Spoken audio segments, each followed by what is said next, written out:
Assalamualaikum warahmatullahi wabarakatuh. Alhamdulillahi rabbil alamin.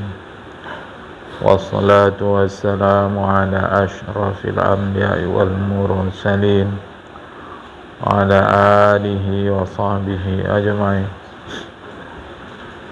May yahdihillahu fala mudilla lahu wa may yudlil fala hadiya lahu. Qala al-musannif rahimahullahu ta'ala wa nafa'ana bi'ulumihi fid dharain amin summa qala. Makalah yang ke-27, berkata Yahya bin Mu'az Ar-Razi di dalam munajatnya. Munajat berbisik-bisik artinya. Maksudnya seakan-akan kita sedang bercerita dengan Allah Ta'ala. Jadi dia bukan doa, meskipun kadang terselip juga di dalamnya doa. Saya cerita gitu dengan Allah Ta'ala. Ya. Kata beliau, Tuhanku, tiada nyaman malam tanpa bermunajat kepadamu. Artinya jamaah, bermunajat ini tak mesti malam, kapan aja pun jadi. Cuma makin sunyi dia, makin rasa enak bercerita-cerita dengan Allah Ta'ala. Bahkan disebutkan di sini munajat Khalifah Ali bin Abi Thalib. Ali bin Abi Thalib karamallahu wajhah bermunajat. Itu panjang bahasa Arabnya. Alam tasma' bi fadlika ya munai, du'aan min da'ifin mubtala, ghariqun fi biharil hammi hazanat, asirun bizunubi wa bil khuta, unadi bit tadarru'i kulla yawmin, mujiddan bittabahuli wa du'a, dan seterusnya. Panjang, kita baca terjemahnya. Tiadakah dikau mendengar dengan kurniamu, duhai Tuhan penyelamat? Tak mungkinlah Tuhan tak mendengar. Mustahil. Dan begitulah munajat tadi. Tak dengarkah kau Tuhan, wahai penyelamatku? Dengarlah aku dengan kurniamu. Kira-kira begitu. Doa orang lemah yang sedang ditimpa musibah, yang tenggelam di dalam laut kesusahan. Dia berduka. Apa musibahnya, apa dukanya? Tertawan sebab dosa dan kesalahan.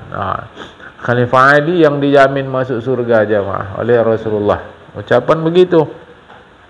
Unadi bitadarru'i kulla yawmin mujiddan bittabahuli wa du'a. Aku memanggil dengan penuh kerendahan setiap hari, bersungguh-sungguh dengan segala kerendahan dan doa. Laqad daqat alayya al-ardu turra wa ahlul ardi ma'arafu dawa'i. Sungguh sempit bagiku bumi ini, sementara penduduk bumi tak tahu obatku. Fakhudh biyadayya fa inni mustajirun bi'afwika ya adimu wa ya raja'i. Ambillah kedua tanganku, sungguh daku memohon keselamatan. Ampunanmu, duhai Tuhan yang agung, tumpuan harapanku. Jadi ampunan jamaah, istighfar, minta ampun sama Allah, tak mestilah bahasa Arab. Indonesia pun tak apa. Itu fungsinya sebagai air pembersih. Jadi misalkan ada benda-benda kita kotor, kita bersihkan pakai air. Air itulah sebagai istighfar. Adapun sholawat, fungsinya kalau bahasa Medan kita sebagai minyak wangi. Orang-orang sebut parfum jamaah. Jadi dua-dua ini kelengkapan jamaah. Kita bersihkan, kemudian kita wangikan. Tak usahlah kita memperhadap-hadapkan mana lebih utama, istighfar atau selawat. Ya memang ada perbincangan itu di kalangan ulama jemaah. Tapi bersihkanlah dulu tubuh kita, diri kita pakai istighfar, kita taubat, berhiasi. Wangikan dia pakai selawat. Ataituka bakian farham bukai hayaan minka aksaru min khatai. Ku datang berderai air mata, kasihanilah tangisanku, karena maluku padamu lebih besar daripada kesalahanku. Itu kata Khalifah Ali. Waliyah hamun wa antala kashifu hammi. Waliyah daun wa anta dawa'u da'i. Daku berduka, di kau pelepasnya. Daku sakit, di kau penyembuhnya. Wa aiqadhani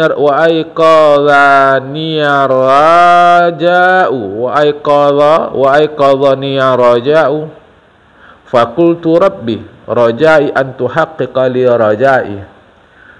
Harapan menyadarkanku sehingga ku kata, duhai Tuhanku, harapanku, penuhilah harapanku.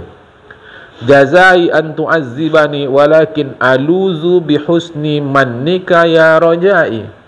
Balasanku adalah di kau siksa daku, sebab aku berdosa. Tetapi daku berlindung dengan kebaikan anugerahmu, duhai Tuhan harapanku. Jadi satu sisi kita menunjukkan kelemahan diri kita terus menerus, pada sisi yang berikutnya, sisi yang lain, kita menunjukkan, meyakini kekuatan, keagungan Allah Ta'ala. Aku dihancurkan oleh dosaku, tapi aku memohon harapan belas kasihmu. Kan? Jamaah begitu, barulah betul. Sekarang kita Allahu Akbar kita kata, Allah Maha Besar, tapi justru kita sebaliknya, merasa diri kita yang Maha Besar. Apa buktinya? Mudah tersinggung. Orang tersinggung ni kan karena dia merasa hebat. Tak mau dia diingatkan kekurangannya. Tak mau dia dibagi tahu, katalah kekeliruannya. Tersinggung dia. Padahal mulut kita mengatakan Allah Maha Besar. Kita kata waktu takbir Allahu Akbar. Betulkah Allahu Akbar? Ini jemaah.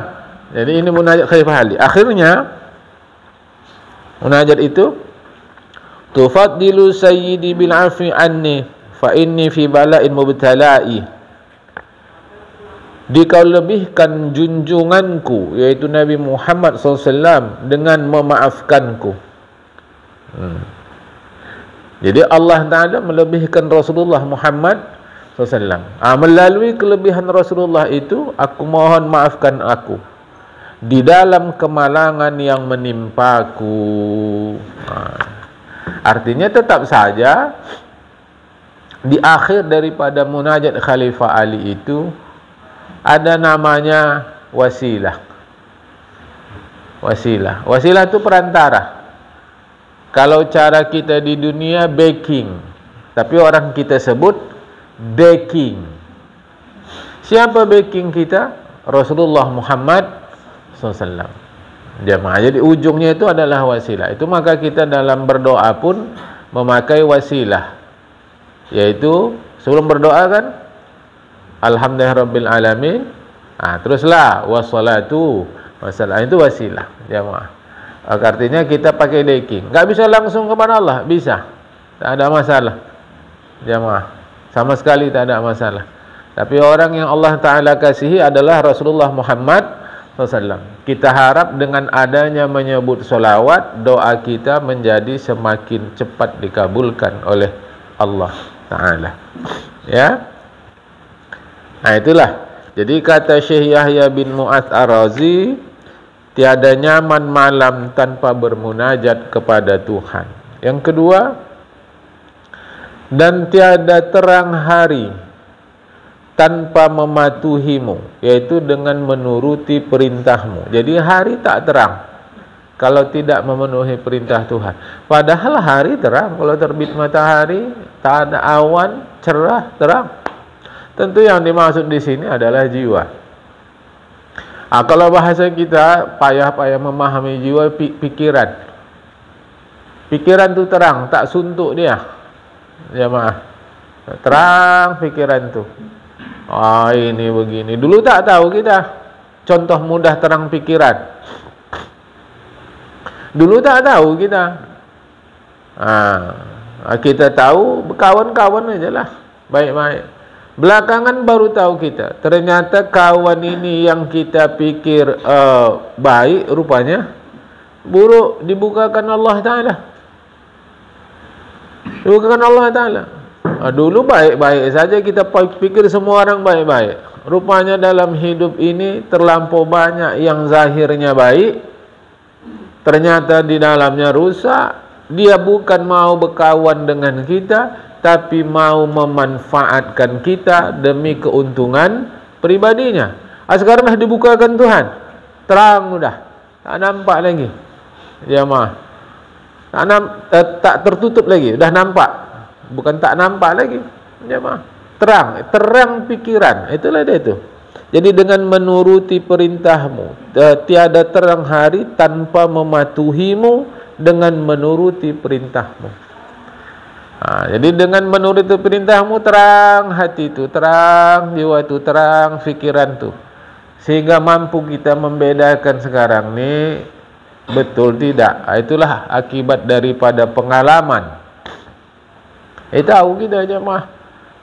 Karena kalau menurut hadis Rasulullah, orang Muslim ni sama orang Muslim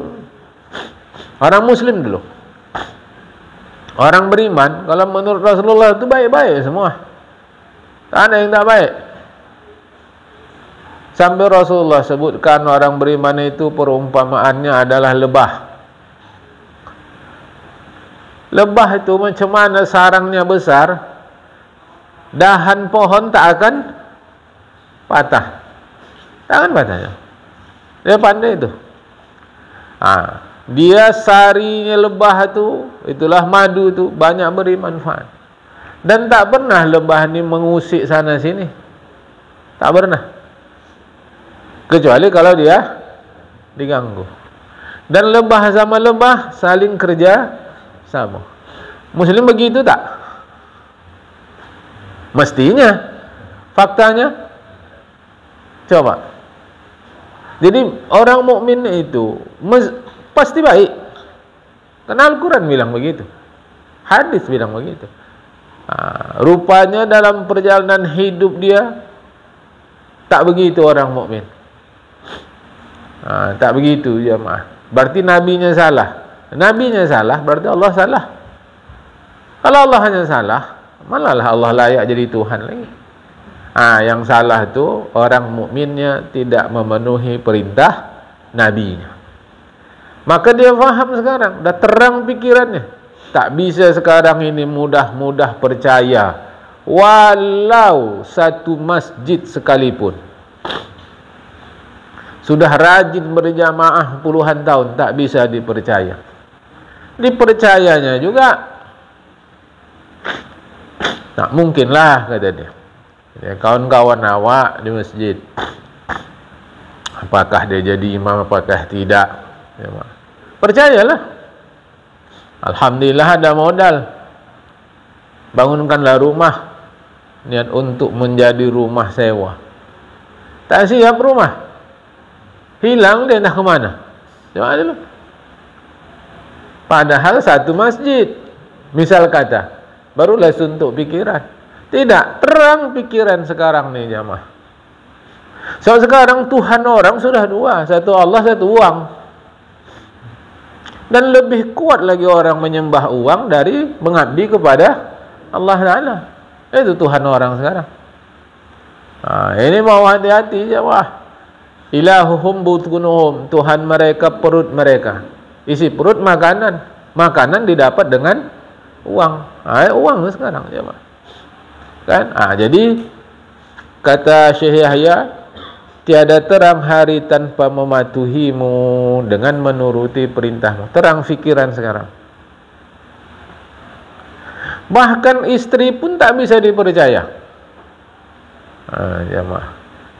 Ya, kalau ini bukan, sebetulnya orang-orang menipu ini bukan hanya sekarang. Saya zaman bahula sudah menipu-nipu orang, bukan baru sekarang. Jemaah. Jadi zaman dulu, jadi zaman sebelum Rasulullah Muhammad jadi Rasul, ya, sejak dulu lah.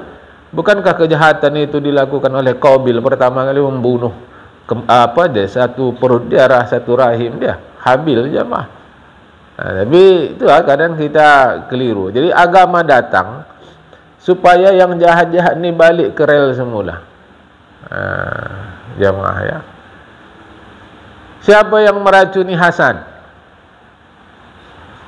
Istrinya. Jemaah. Walau tak langsung istrinya, tapi melalui istrinya, Hasan. Jemaah. Jadi istri pun tak bisa percaya. Suami pun tak bisa dipercaya. Ngaku dia kerja, habis uang bini pakai dia, rupanya dia tak apa-apa di luar sana. Itu salah satu hikmah televisi, internet sekarang ni, jemaah. Bunuhnya bininya, ada laki dia. Apa sebab? Masing-masing lah jemaah, kita tak masuk laksana ke yang kecil-kecil. Anak pun tak bisa dipercaya, orang tua pun tak bisa dipercaya, apalagi tetangga, apalagi jemaah masjid. Kalau gitu kita curiga terus, bukan? Bukan curiga terus, harus waspada. Tidak jemaah. Sehingga kalau istrinya mengikut aturan agama, suaminya mengikut aturan agama, orang tuanya mengikut aturan agama, anaknya mengikut aturan agama, ya damai, bukan tanpa masalah. Tetap saja ada masalah, mana bisa tak ada. Tapi damai, jelas nih jalan. Ya, seterusnya, tiada nikmat dunia tanpa mengingatmu. Ya, nikmat dunia ini tak ada enak-enaknya. Nikmat itu artinya enak tanpa mengingatmu. Nabi Muhammad SAW bersabda, hadis riwayat Imam Nasai dan Ibnu Majah, inna dunya mal'unatun mal'unun ma fiha illa dzikrallahi wa ma walahu wa aliman wa muta'alliman. Sesungguhnya dunia itu dimurka Allah, dimurka segala isinya, melainkan berzikir kepada Allah. Berzikir maknanya mengingat Allah.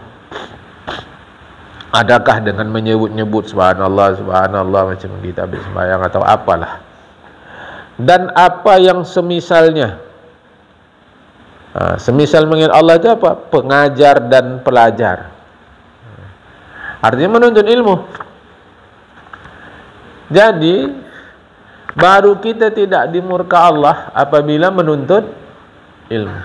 Jadi dunia ni diciptakan untuk dua, kata Imam Ghazali. Nanti baca kitab Minhajul Abidin. Satu, mengabdi kepada Allah. Itulah ayatnya, bismillahirrahmanirrahim, wa ma khalaqtul jinna wal insa illa liya'budun. Yang kedua, belajar. Itulah ayatnya, bismillahirrahmanirrahim, yarfa'illahu alladhina amanu minkum walladhina utul ilma darajat. Di dunia ini untuk dua saja, mengabdi kepada Allah, belajar. Mengabdi kepada Allah itu bisa ibadah mahdah, bisa ibadah ghairu mahdah. Ghairu mahdah itu banyak kali jemaah. Ini kita tidak. Ibadah tidak, mengaji kurang, kenduri rajin, wirid rajin. Baik. Dalam wirid itu kan, dalam kenduri itu kan ada baca-baca juga, dan ada silaturahmi. Zahirnya makanan yang diberikan itu adalah yang halal. Mana tak baiknya? Masalahnya bukan itu. Ngapa ini aja? Ngapa ngaji tidak? Tak mengaji, tak bisa belajar, mengajar. Belajar tidak, mengajar tidak. Sedangkan dunia ini Allah ciptakan untuk dua itu. Jemaah, kan? hadis riwayat Imam Nasai bin Majah. Yang kedua, yang ketiga. 1, 2, 3, 4. Ya. Baik. Tadi munajat malam, kemudian tak terang hati tanpa mematuhimu, tiada nikmat tanpa mengingatmu. 3. Yang keempat, tiada tenang akhirat tanpa ampunanmu. Tiada tenang akhirat tanpa ampunanmu. Kita harap ampunan Allah Ta'ala. Dan tiada enak di surga tanpa melihatmu. Ini keyakinan ahlu sunnah wal jamaah. Jadi keyakinan ahlu sunnah wal jamaah, nanti kita di surga melihat Allah. Kita di surga melihat Allah. Perhatikan kalimat saya, jangan nanti dipahami Allah di dalam surga. Kita tak mengikut pemahaman yang mengatakan Allah bertempat. Ada pemahaman Allah bertempat, katanya Allah di arash. Kita tak ikut. Allah duduk di arash, kata kita tak ikut pemahaman tu, jamaah. Jadi di surga kita melihat Allah. Yang di surga siapa? Kita. Allah di mana tak tahu. Jadi kayak mana tu usah, kayak mana pastikan dulu masuk surga. Gitu aja. Bertengkar kita di sini sampai bunuh-bunuhan gara-gara ini dalam sejarah Islam. Dalam sejarah Islam gara-gara pemahaman begini bunuh-bunuhan besar, melibatkan para alim, jemaah, melibatkan ulama. Kita sekarang mesti cermat, cerdas. Tak usah. Jadi kayak mana nanti Allah kita tengok di surga? Udah masuk surga? Belum. Udah buat aja jalan ke surga. Nanti di surga kayak mana? Baru nanti kita bincang sana. Itu pun kalau perlu bincang. Kalau tak perlu bincang, udah nikmati, udah habis. Bisa nggak kita jumpa sama seseorang, tapi orangnya tak di tempat kita? Bisa? Kalau ada yang bilang tak bisa, dah ketinggalan kan lah teknologi ni tu. Video call tu. Kita sini entah di mana-mana kawan tu dah. Detik malam ni, detik pagi ni bisa. Kawan tu di kutub utara, di kutub selatan, di paling timur, di paling barat, bisa selama ada sinyal. Kita tak tahu di mana aja. Di mana kau ni? Di jalan katanya. Orang nipu sekarang. Sekarang kan banyak penipu. Padahal mau pengajian nih, dia belum datang. Ini dah mau mengaji nih, kata dia. Di mana kau? OTW, kata dia. Menipu. Di jalan, entah jalan mana entah. Padahal masih tempat tidur dia. Menipu. Sekarang ini banyak kali perkataan yang tak bisa dipercaya. Di jalan, kata, nipu. Dari rumah kau ke tempat kita ngaji, kalau kita hitung-hitung paling 1/4 jam. Macet, kata dia. Macam mana tak macam orang singgah kedai nasi dia? Kombur dulu. Menipu. Jamaah, menipu. Aku terang ku ingatkan, hati-hati. Menipu. Jamaah, selain OTW sekarang insya-Allah dah tak bisa dipercaya lagi. Padahal insya-Allah itu mestinya bisa dipercaya. Sekarang insya-Allah payah itulah. Jamaah. Mestinya insya-Allah itu bisa dipercaya. Jadi kita melihat Allah, itu keyakinan ahlu sunnah wal jamaah. Kayak mana tu? Itu biarkan orang-orang alim membincangkannya. Kalau orang alim membincangkannya, asalkan hatinya lapang tak berkelahi. Tapi kalau orang alim membincangkannya, hatinya tak lapang berkelahi. Ada alim berkelahi, ada. Sampai Imam Ahmad masuk dalam penjara, dicambuk. Sampai Imam Syafi'i difitnah, segala macam. Itu orang alim iri sama orang alim. Ini harap dipahamkan. Orang awam, sedangkan orang alim ada begitu. Masing-masing orang alim ini kan ada fanatiknya, ada fansnya. Maka fansnya berlawanan lah dengan fansnya, pengikutnya berlawanan dengan pengikutnya, berkelahi, berbunuh-bunuhan. Kita tak mau lagi ngulangi itu, jemaah. Tetapi Mu'tazilah mengatakan Yang dimaksud melihat Allah itu adalah kasih sayang Allah, bukan zat Allah Ta'ala.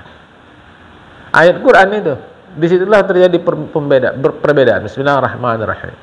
Wujuhun yawma idzin nadirah ila rabbiha nadhirah.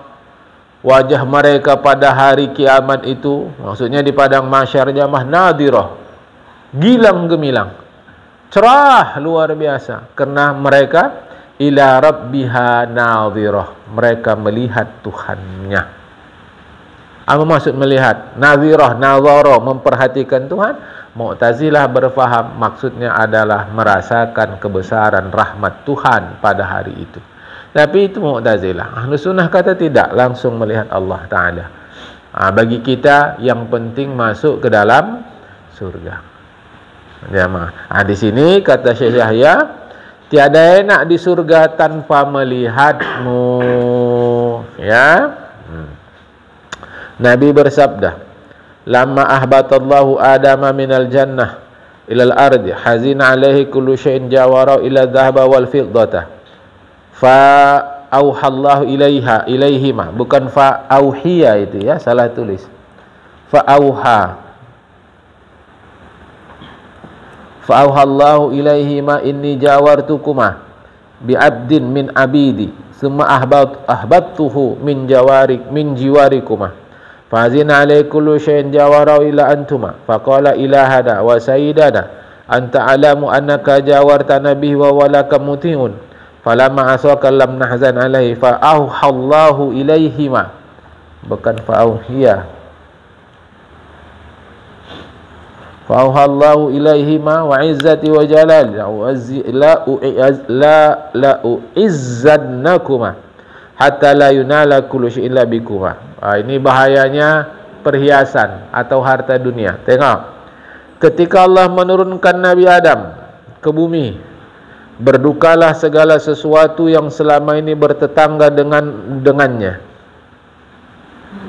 Yang dekat-dekat dengan Nabi Adam selama ini di surga, sebab keluar Nabi Adam sekarang dari surga, semua berduka kecuali emas dan perak. Allah pun bertitah kepada keduanya, ku tempatkan kalian berdua bersama seorang hamba dari sekian banyak hambaku. Kemudian ku turunkan dia dari bertetangga dengan kalian. Kemudian berdukalah segala sesuatu yang selama ini bertetangga dengannya kecuali kalian berdua. Kenapa kalian tak berduka? Kemudian keduanya pun mengatakan, duhai Tuhan dan Tuan kami. Wahai Tuhan dan Tuan kami, yang lebih mengetahui, Kau lebih mengetahui. Kau buat kami bertetangga dengannya, padahal dia mematuhimu. Maka tatkala dia berbuat kesalahan, perhatikan kalimat itu, kesalahan. Salah bukan mesti dosa. Ketika dia berbuat kesalahan, kami tidak berduka atasnya.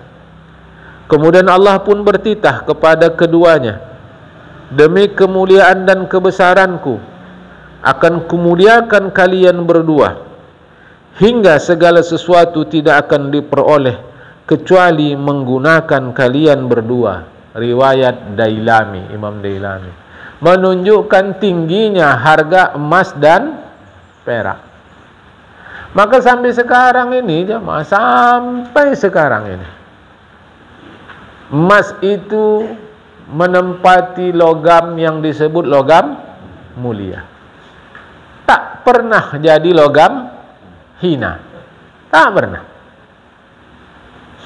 Bahkan umumnya kalau kita menikah, mahar kita emas. Bahkan toko emas tu sangat diperhatikan orang, walau tu sudut-sudut kecil-kecil dia jemaah, tak pernah berubah. Emas tu penting. Dan dalam perekonomian dunia, dalam sistem orang kafir sekalipun jemaah, negara yang paling banyak menyimpan cadangan emasnya, itulah negara yang paling kuat. Uang kita tu yang kita pakai, uang yang kita gunakan, itu alat tukar aja tu jemaah. alat tukar, bukan benda berharga. Yang orang tua-tua saya ingat dulu waktu Pak Syafruddin Prawira Negara menandatangani sehingga uang 1.000 menjadi uang 1 rupiah. Senering. Begitu mudah angka uang 1.000 berubah menjadi 1 hanya dengan tanda tangan seorang menteri. Ya, Ma. Itu ada dalam perjalanan sejarah kita. Ya, Ma. Uang 1.000 jadi 1. Dan di muka bumi ini, uang kalau makin banyak nolnya, itu makin rendah nilainya. Kita menyebut 100.000. Wah, kalau keluar negeri udah ngeri orang menyebutnya itu. Banyak kali uang kalian. Karena uang $1, uang RM1. RM1. Jadi waktu saya pertama megang uang RM1 itu, saya rasa rendah kali nilainya. Wah, biasa 1.000, 10.000. Padahal yang makin banyak nolnya itulah yang rendah. Makin banyak nol di belakang angka 1, makin rendahnya. Nah, ini supaya kita tahu. Jadi uang itu alat tukar, bukan benda berharga. Apa yang membuat alat tukar itu berharga? Berapa banyak emas yang dipunyai negara itu? Emas ukurannya. Jadi hadis riwayat Imam Dailami ini dah betul kali. Tak ada lain, emas ukurannya. Kita emas kita banyak, tapi kita kasih sama luar negeri. Kita bahkan punya gunung emas. Tapi tidaklah murni, campurlah dia dengan yang lain, tapi tetap aja gunung emas. Tapi sekarang sudah jadi lembah emas. Luas sekali lembah tu ke dalamnya, mah. Emas terus sampai bawah. Yang lucunya, warga yang dekat gunung emas tadi tetap miskin. Tak gaya juga. Coba. Inilah negara kita. Kita takut negara kita ini menjadi orang yang tak bersyukur kepada Allah Ta'ala. Ayat Al-Qur'annya, Bismillahirrahmanirrahim, in syakartum la'azidannakum wa la in kafartum inna 'adzabi lasyadid. Takut kita datang murka Allah Ta'ala sebab tak bersyukur kepada Allah. Ya, ini harap-harap dipahamkan. Habislah sudah bab 55. Masuklah kita sekarang bab 66. Nanti bab 77, akhirnya nanti bab 10. Akhirnya nanti bab 10 jamaah ya. Nah, kita baca sambung bab 66. Bab 66 ini ya isinya 66. Kalau dari Rasulullah pun 6, nanti dari sahabat, dari ulama pun 66. Mengandung 17 nasihat. 2 perkataan Nabi, maknanya 2 hadis. 17 kurang 2, sisa 15, selebihnya perkataan sahabat dan tabi'in. Sahabat dah tahu kita, beriman kepada Rasul, berjumpa Rasul, mati beriman. Tabi'in berjumpa sahabat, beriman kepada Rasul, mati beriman. Makalah yang pertama, Nabi Muhammad sallallahu alaihi wasallam bersabda, "Sittatu asya'a hunna garibatun." Artinya ada 6 perkara aneh. Ada 6 perkara aneh. Maksudnya tak sesuai lah. Aneh itu kan tak sesuai. Kalau sesuai dia tak kita sebut aneh. Nah, ini ya. Aneh itu sesuatu yang tidak sesuai. Maka bahannya ajaib kali ah. Nah, itu kan tak sesuai. Kalau sesuai dia tak aneh. Makanya kalau orang Islam sembahyang rajin, aneh atau tidak? Tak aneh. Maka yang ajaib itu ada orang Islam tak sembahyang. Nah, itu yang aneh. Itu yang ajaib. Ini anak kita ini rajin kali sembahyang. Heran juga awak. Tak heran. Tak heran. Heran kita kalau ada tak rajin sembahyang. Makanya saya pernah bilang, orang-orang salut Imam Syafi'i masih umur 6 tahun dah hafal Quran. Tak heran. Memang orang Arab tuh adat dia hafal Quran. Justru kalau Imam Syafi'i umur 6 tahun tak hafal Quran, baru kita heran. Ya. Macam orang Indonesia suka gibah, tak heran kita. Memang biasa. Kalau ada orang Indonesia rajin sembahyang tak mau dia gibah, baru heran. Karena tak sesuai. Tak sesuai. Ada orang Indonesia pelit. Itu dah sesuai dah. Orang Indonesia rada pelit. Untuk ngaji dia keluarkan sedikit duit, untuk makan-makan dia keluarkan banyak. Apa heran gitu? Tapi kalau dia keluarkan untuk ngaji banyak, untuk makan sikit-sikit, baru kita heran. Karena tidak sesuai. Jamaah. Ada tetangga iri nengok tetangganya yang baik hidupnya. Tak heran ya, memang begitu. Jamaah. Tapi kalau ada tetangga baik sama tetangganya, barulah heran. Jadi aneh itu sesuatu yang tidak sesuai. Gitu. Heran awak nengok zaman sekarang ni, masjid besar-besar tapi kosong. Tak heran, masjid kecil pun kosong. Apa lagi masjid? Karena sekarang kita ni lebih semangat membangun masjid dari mengisi masjid. Apa guna heran kita? Memang begitu. Tapi kalau ada masjid penuh, itu tidak sesuai. Kalau masjid kosong, itu sesuai. Itu ya. Jadi kalau ada orang kita sebagai orang Islam tak sembahyang, sesuai tak? Ukur-ukur sendiri lah ya. Na'udzubillah. Ada 6 yang heran kata Rasulullah. Aneh, tak sesuai. Fisitati mawadi'ah. Di tempat, pada 6 tempat. Jadi heran kita pada 6 tempat. Kata Rasulullah, al-masjidu garibun. Masjid itu aneh apabila dibangun fima baina qaumin la yusalluna fiha, di tengah-tengah masyarakat yang tidak sembahyang di masjid itu. Aneh dia. Kata Rasul, masjid dibangun tapi orang tak sembahyang, aneh. Maka kata saya, tak usah dibangun masjid. Itu saya bilang ya, Pak. Tanah itu kosong. Kata orang tu, kalau enggak kita ambil nanti, diambil orang Kristen. Buat orang tu gereja. Itu mana Ustaz? Dia bilang, tak usah diambil. Tanah ya kosong itu, tanah itu. Buat yang lain tak apa-apa, aku bilang. Mau sembahyang, pergi ke Al-Muhtadin. Al-Muhtadin, Pekan Labuhan. Aku bilang sembahyang situ. Diambil orang tu juga tanah tadi. Bangun masjid besar. Siapa yang isi? Siapa? Makanya kata Rasulullah aneh. Ada masjid tapi orang tidak sembahyang. Supaya jangan aneh, tak usah buat masjid. Untuk apa aku bilang? Bangun orang itu juga. Kesudahan jadi persoalan. Satu dia sunyi. Karena kita ngerti lah lokasinya. Kemudian jadi persoalan. Dibuat pula sembahyang Jumat situ. Padahal sembahyang Jumat selama ini di Al-Muhtadin. Dia mah. Baru nanti persoalan. Sunyi. Sunyi lah.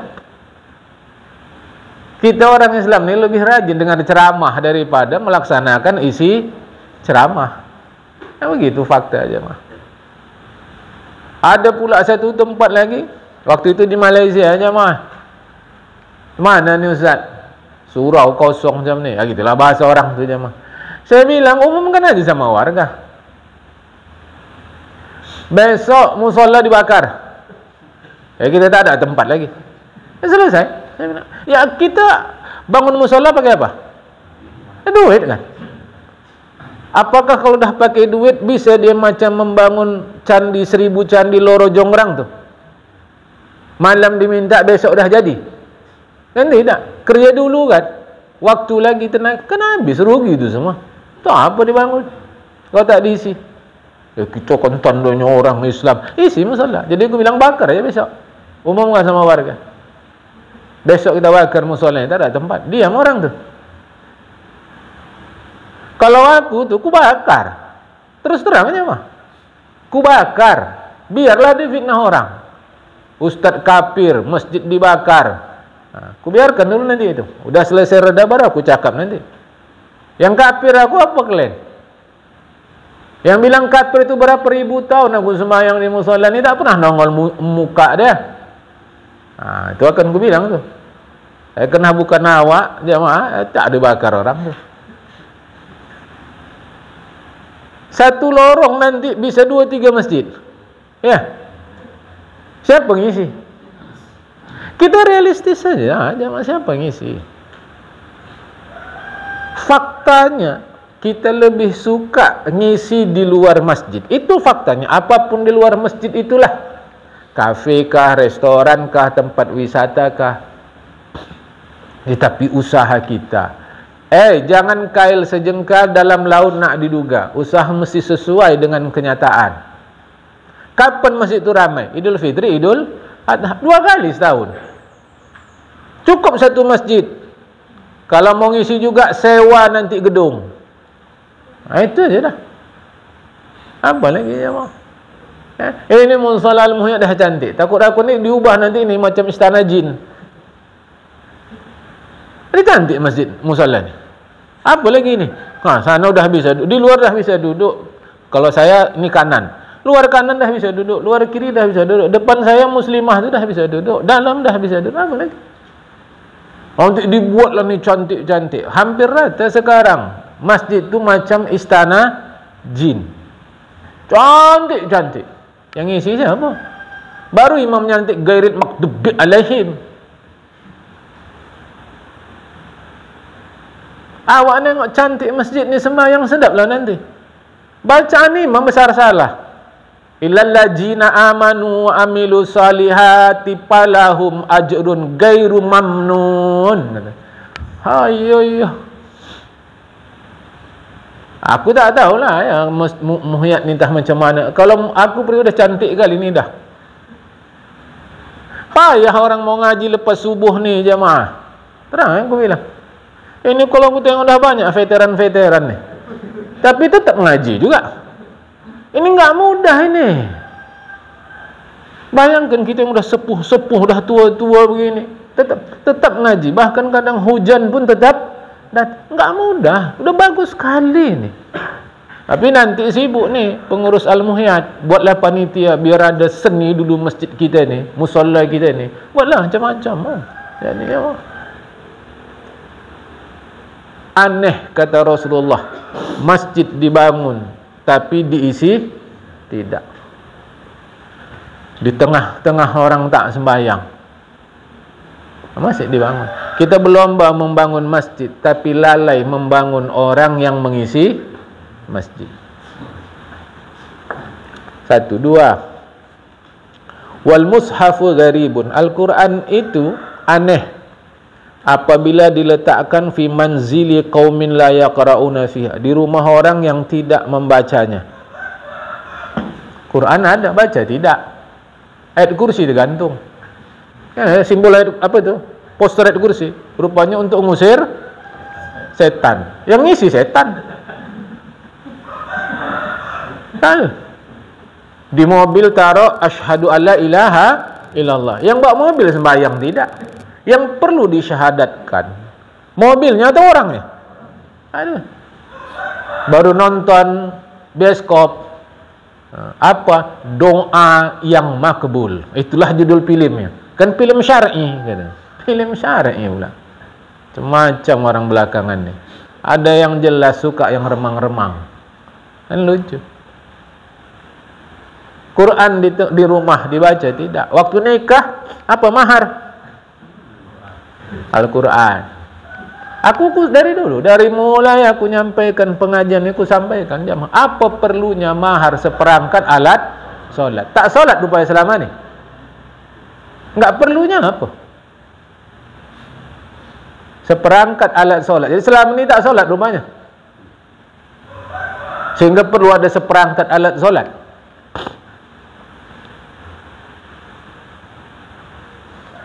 Al-Quran pula mahar. Ini Al-Qurannya nih udah awak bawa tawaf nih, udah dimandikan pakai air zam-zam. Kau yang perlu mandi, bukan Quran nih. Inilah untuk mahar. Apa? Enggak ada aturannya jemaah. Suka kali gitu nih mengada-ngada.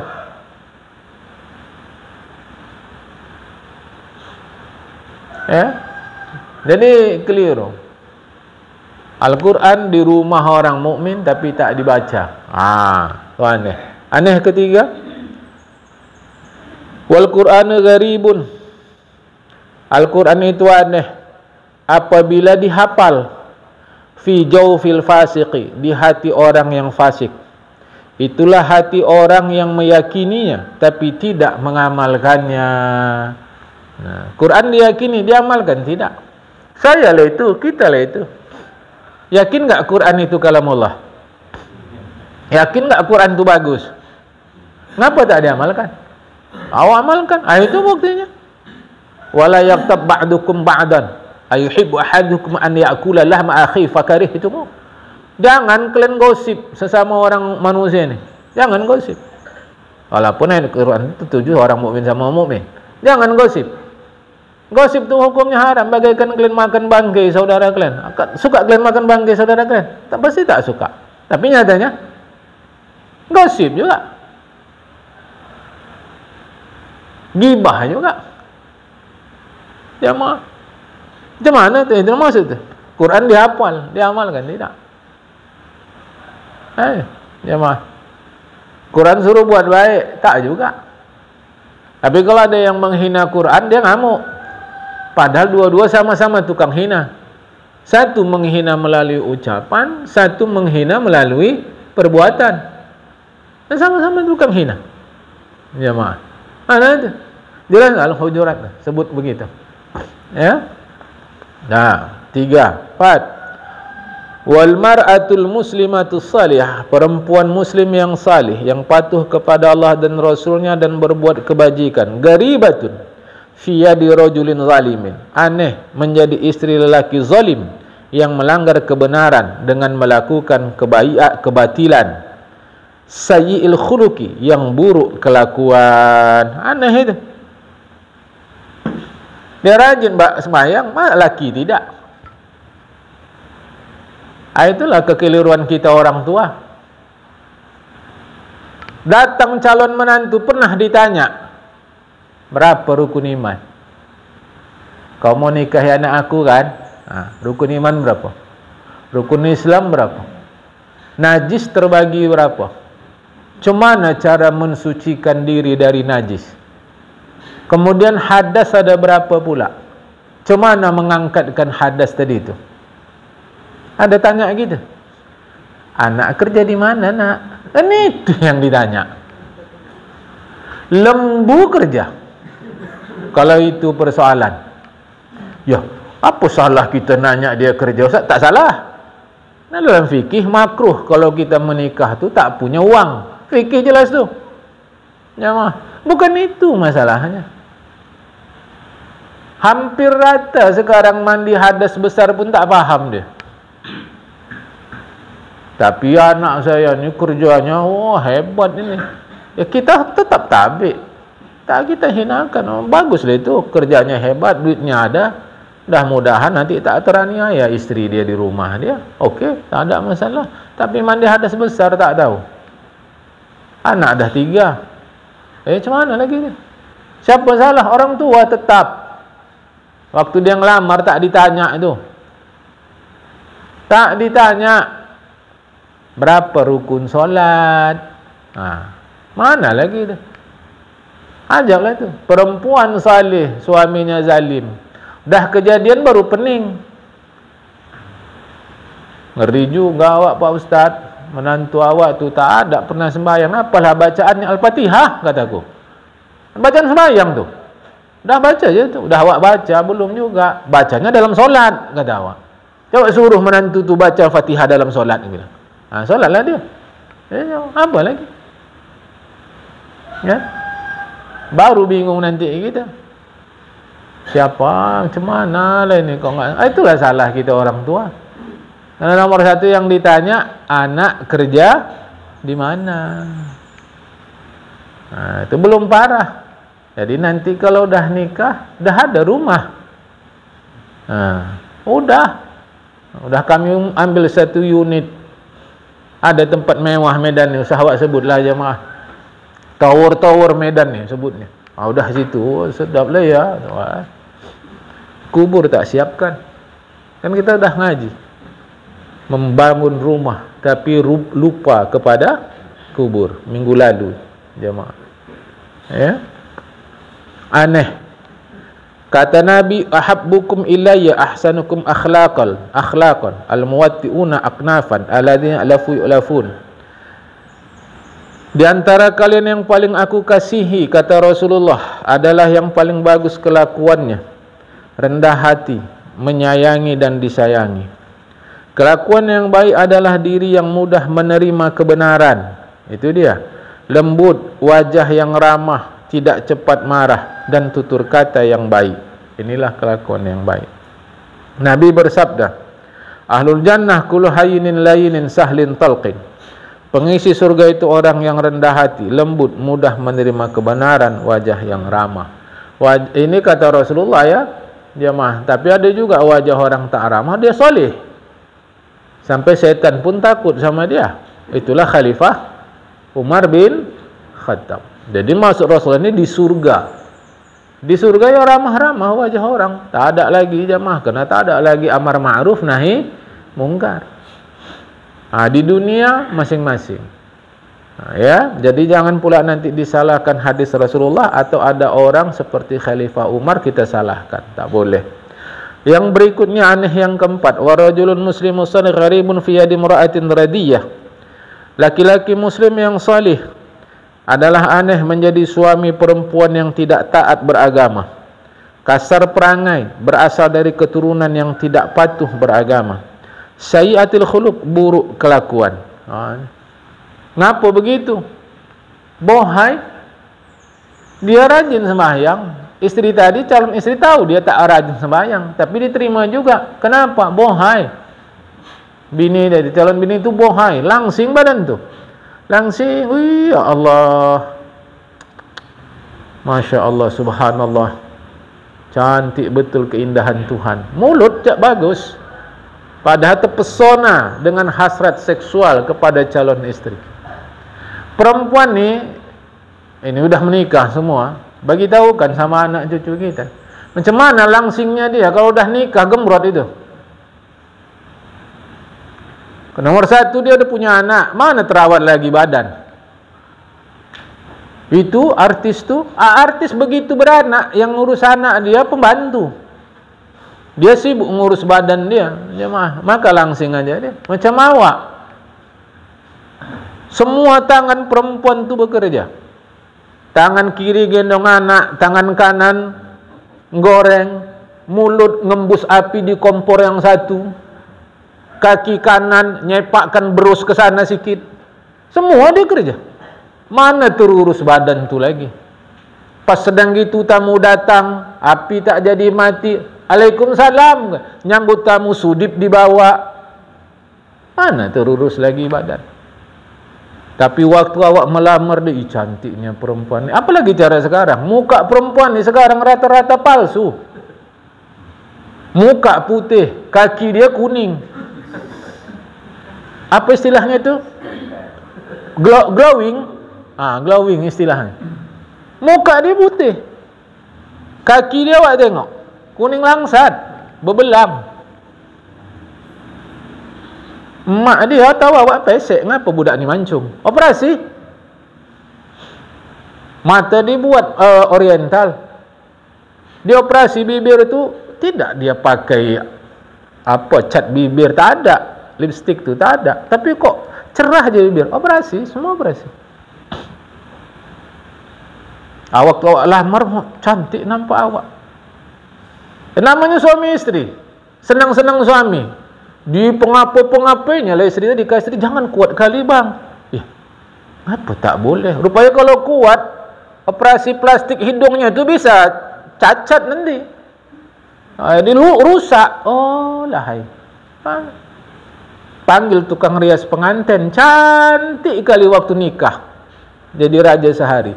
Pas malam heran dia, ini bini aku bukan nih, ngapa macam bukan siang dan palsu. Yang lebih lucu, jantan pun pula palsu sekarang, nak berhias-hias macam betina. Aneh, laki-laki soleh tapi memilih perempuan tidak soleh. Berkata orang bijak, kelakuan yang baik itu menenangkan pelakunya dan menyelamatkan orang lain. Dan kelakuan yang buruk itu bencana bagi orang lain dan derita bagi pelakunya. Wal alimu gharibun, yang kelima. Yang keenam ya. Keenam ya? Keenam. Wal alimu gharibun, orang berilmu itu aneh jika berada baina qaumin la yastami'una ilaihi, di tengah-tengah masyarakat yang tidak mau mendengar nasihatnya. Rata-rata orang alim sekarang aneh. Tak ada yang mau dengar nasihat orang alim. Rata tu jamaah. Jadi yang dimaksud Rasulullah ini bukan si alimnya yang aneh, tapi masyarakat tu. Kenapa kalian tak mau dengar cakap? Kemudian Nabi melanjutkan, innallaha ta'ala la yanzuru ilaihim yaumal qiyamati nadhar rahmah. Allah Ta'ala tidak memperhatikan mereka. Siapa? Masyarakat yang tidak peduli kepada nasihat orang berilmu tadi. Pada hari kiamat akan perhatian yang penuh kasih sayang. Jadi orang yang tak memperhatikan nasihat, tak diperhatikan oleh Allah dengan perhatian kasih sayang mereka itu ya. Berkemungkinan yang dimaksud dengan mereka itu, mereka yang dimaksud pada bahagian akhir hadis ini adalah yang disebutkan dahulu, yaitu yang tidak sembahyang ke masjid. Itu tak diperhatikan Allah dengan perhatian kasih sayang. Semua diperhatikan Allah di akhirat, semua diperhatikan. Tapi ada yang diperhatikan dengan kasih sayang, ada yang tidak. Jadi mereka tidak diperhatikan Allah dengan kasih sayang. Siapa lagi yang tidak baca Quran? Siapa lagi yang tidak mengerti Allah Ta'ala? Siapa lagi? Dan lelaki dan perempuan yang berperangai buruk. Dan yang terakhir yaitu yang tidak mengikuti nasihat orang berilmu. Jadi yang berperangai buruk, para istri jangan buruk perangai itu sama laki. Para suami, para laki jangan buruk perangai itu kepada para bini, para istri. Jangan buruk. Berbeda cara lain hal, jemaah. Ya, berbeda cara itu lain hal. Tapi jangan buruk. Mudah-mudahan pertemuan ini bermanfaat. Akan datang makalah yang kedua ya. Makalah yang kedua ini akan datanglah. Wallahul muwaffiq ila aqwamit thoriq. Assalamualaikum warahmatullahi wabarakatuh.